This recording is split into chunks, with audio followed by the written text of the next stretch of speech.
પોરબંદરની ચોપાટી નજીક આવેલું ગાંધી સ્મૃતિ ભવન હાલ જર્જરિત હાલતમાં જોવા મળી રહ્યું છે। ત્યારે આ સ્મૃતિ ભવનનું વહેલી તકે રિનોવેશન કરવું જરૂરી બની રહ્યું છે। પોરબંદરની ચોપાટી ખાતે વર્ષ 2007માં તત્કાલીન મુખ્યમંત્રી નરેન્દ્ર મોદીના હસ્તે ગાંધી સ્મૃતિ ભવનનું લોકાર્પણ કરવામાં આવ્યું હતું। રાષ્ટ્રપિતા મહાત્મા ગાંધીજીની જન્મભૂમિમાં ગાંધી જન્મસ્થળની મુલાકાતે દેશ વિદેશના પ્રવાસીઓ આવતા હોય છે। આથી રાજ્ય સરકારે પ્રવાસીઓને આકર્ષવા માટે ચોપાટી નજીક અનેક વાદ વિવાદો બાદ ગાંધી સ્મૃતિ ભવનનું નિર્માણ કર્યું હતું, જેનું નરેન્દ્ર મોદીના હસ્તે લોકાર્પણ કરવામાં આવ્યું હતું।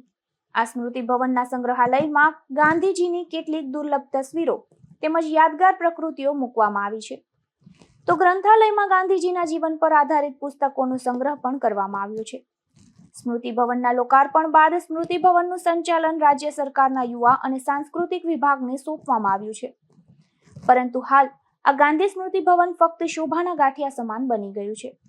સમગ્ર દુનિયા જેને વિશ્વ વિભૂતિ અને મહામાનવ ગણે છે તેવા ગાંધીજીના જન્મસ્થળ ખાતે આવેલી તેમની સ્મૃતિ ભવનની હાલત દયનીય જોવા મળી રહી છે। ત્યારે કરોડો રૂપિયા ખર્ચીને નિર્માણ કરાયેલા આ ગાંધી સ્મૃતિ ભવનના સુચારુ સંચાલન માટે સરકાર આ સ્મૃતિ ભવન ખાતે પૂરતા પ્રમાણમાં સ્ટાફ અને યોગ્ય જાળવણી પણ કરે તે જરૂરી છે। આ બિલ્ડિંગના નિર્માણથી જ વિવાદિત બન્યું હતું, ત્યારે હાલ આ ગાંધી સ્મૃતિ ભવનનું બિલ્ડિંગ બિસ્માર હાલતમાં જોવા મળી રહ્યું છે। આ બિલ્ડિંગમાં ઉપલબ્ધ બેઠક વ્યવસ્થા પણ તૂટી ગઈ છે। તો અહીં ઉપલબ્ધ કરવામાં આવેલ ગાંધી પુસ્તકાલય અને ગાંધી સંગ્રહાલયને પણ વર્ષોથી તાળા લગાવી દેવામાં આવ્યા છે।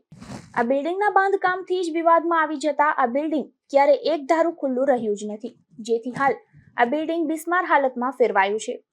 ગાંધીના ગામમાં જ તેમના નામે બનાવેલ બિલ્ડિંગ બિસ્માર હાલતમાં જોવા મળતા ગાંધી પ્રેમીઓમાં પણ રોષ જોવા મળી રહ્યો છે।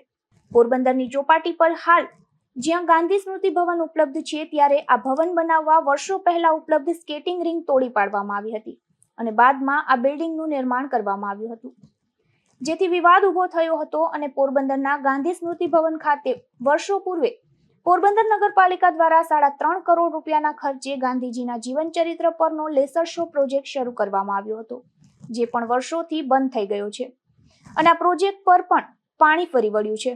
નિપુલ પોપટ સાથે અશોક થાનકી, ગુજરાત ન્યૂઝ, પોરબંદર।